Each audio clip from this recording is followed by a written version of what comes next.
enemy. Oh, I am not supposed to laugh. You've heard that the Japanese do not show their feelings, nor do I have big teeth and thick glasses. How sad to disillusion you, and how easy. Easy because you do not know the Japanese. You only think you do, and you're wrong. Let me show you how wrong you are. This is Japan. My Japan. It is lovely. Here, breezes, soft and fragrant, whisper the story of the moon goddess to feathery little pine trees. Here, dainty bridges hover over tiny streams, like hummingbirds over flowers. Here, sacred fish ripple pools of water, cold and clear as winter sunshine.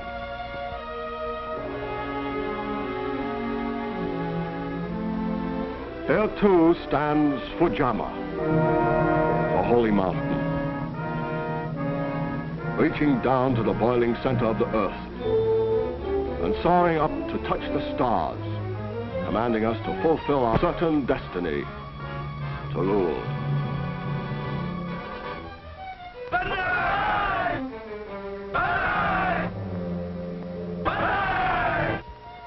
Yes, my Japan is lovely, is it not?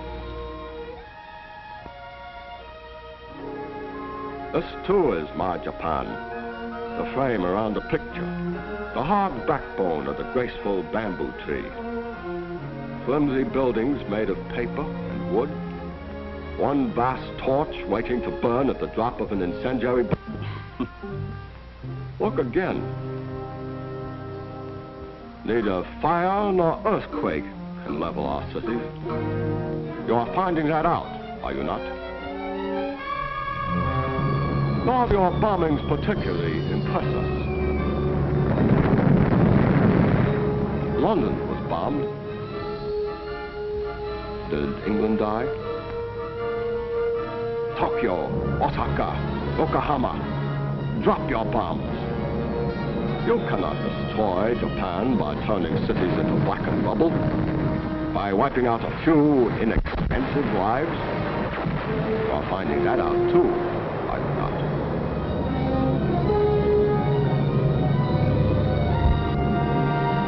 You cannot destroy Japan because you cannot destroy its heart, the Japanese people.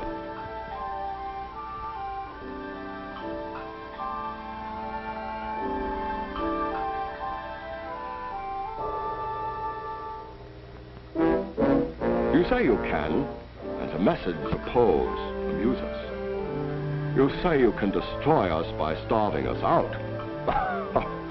You forget that we're not like you. We have no soft bellies crying for beefsteaks and butter and candy. We live well on simple food, easy to get. Starve us? It is easier to starve a fish in the ocean. You say you can destroy us by making sacrifices. How we suffer when you do not have a full tank of gasoline. How devastated we are at the sight of you jammed into pleasure trains. How we tremble when you have to wait to get into movies, restaurants, nightclubs. Sacrifices? What a delightful and foolish sense of humor you have.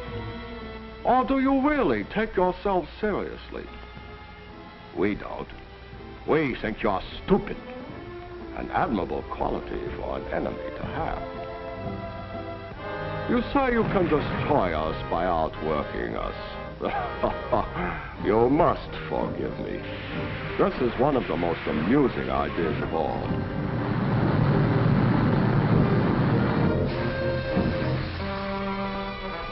You have not met our workers, have you? Meet them now and see why I laughed. They work long hours than you do, twice as long quite often. Why not? They are not working clock. They are working to win the war. They do not make as much money as you do. Well, they are not working to make money. They are working to win war. They work every day of every week. Is this so strange? They are not working to get days off. They are working to win the war. And they stand for hours in long lines to buy these Japanese war bonds. 10 minutes later, again you show your stupidity by assuming that we are like you. We hold our bonds to win the war. You say you can destroy us by outfighting us. You cannot. You cannot outfight us because the path ahead of you lies straight up the steep and rocky mountain of Japan, and it is slippery with blood. Your blood. You are a nation of bargain hunters. You will not be willing to pay the full price of victory. In pain, in work, in money, in lives. Guadalcanal, Tarawa, Saipan, Iwo Jima. You boast of them as major victories. To you, they are. Us, they are minor defeats. The loss of island outposts.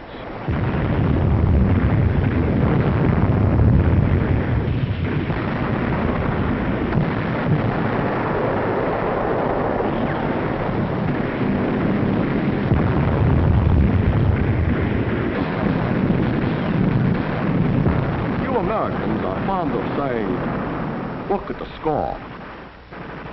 Very well, look at it. You sent your finest troops against these outposts. They died by the thousands. Here they are, massacred, slaughtered.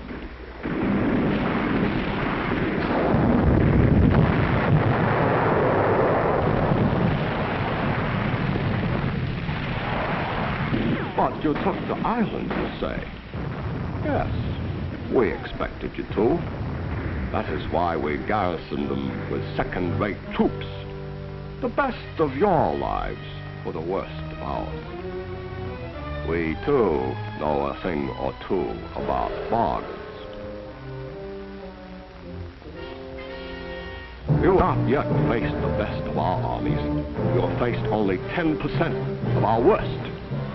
Our first-line fighters, millions of them, wait for you on battlegrounds of our own choosing. Wait across vast waters which thin out your supply lines and weaken your fighting strengths before you even reach. They wait in Japan, in China, in Burma, and all the other half of the world. Our half. And they laugh at you because you are so wrong about them. They have reached full strength, you say, and there are no more replacements. Listen well. More men, many more, enter our armies every day, month in and month out, than we lose in casualties. They are ignorant little savages, you say. Ignorant? 90% of our armies can read and write. Can you say the same for your own? Little, whole divisions of our first-line fighters, our real armies, are big men, the kind you describe as six-footers. Savages? No, merely realists who face facts. It is a fact that the strong rule the weak, so we rule the weak. It is a fact that the strong remain strong only if they exercise their strength. So, we exercise our strength. It is a fact that the lower the birth rate among the weak, the less potential danger for us in the future. So, we control the birth rate. It is a fact that prisoners taken become a liability after they are drained dry of useful information. So we either transform the liability into an asset, labor for our rice fields and factories, or we write off the liability completely.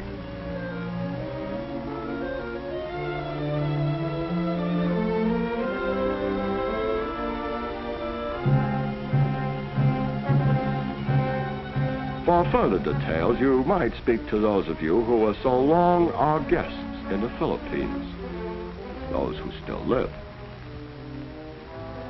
It is a fact that human lives are cheap. Unlike you, we have no cowardly illusions about their value. So we spend lives freely. Yours and ours. Freely, did I say? I am too modest. Lavishly is more accurate. I refer you to what my Japan told you early in the war. We are prepared to spend 10 million lives to defeat you. How many are you willing to spend? Think well before you answer. And remember what you paid to dig a few thousand of us out of caves on Iwo Jima. Only a few thousand. And there are 70 million of us left, waiting for you. 70 million who have planned for decades to destroy you, who await eagerly and passionately the sacred honor of dying to halt you, who will stop at nothing to crush you. 70 million people, if you will, to be dug out of caves. Japanese caves? You give no one but yourselves credit for the ability to hold aces up the sleeve, do you? There are caves in China. The China is so near to us. The China we control. Should you edge uncomfortably close to our home island, it would be simple to move across the narrow sea of Japan, would it not? A move of only 100-odd miles. Already we have much of our industry there. And then, imagine, if you have the nerve, what it would be to dig 70 million out of buildings, gullies, caves, mountains, in a country as large as yours. Imagine even trying to pursue us into such a vast fight. You have seen a fly trapped and attacked by the spider.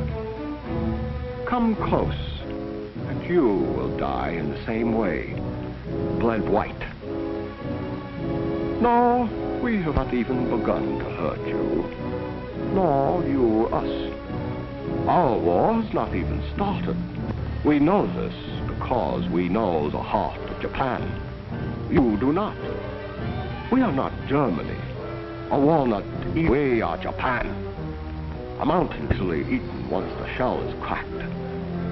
A spider web, a flame that feeds on hate of you. Let the game begin. We gamble only once and for all time, and the stakes are all or nothing. Perhaps I disturb you with my harsh picture of what lies ahead. So feast instead on this, the beauty of my Japan. It is more to your taste for a world of make-believe rather than one of realities. No, I must not disturb you. I must not awaken you. Your dreaming is pleasant and useful to us, for you dream of victory rather than work for it. You talk total war rather than fight for it. You smugly expect peace at bargain rates instead of on our terms. By all means, come to my Japan, if you dare.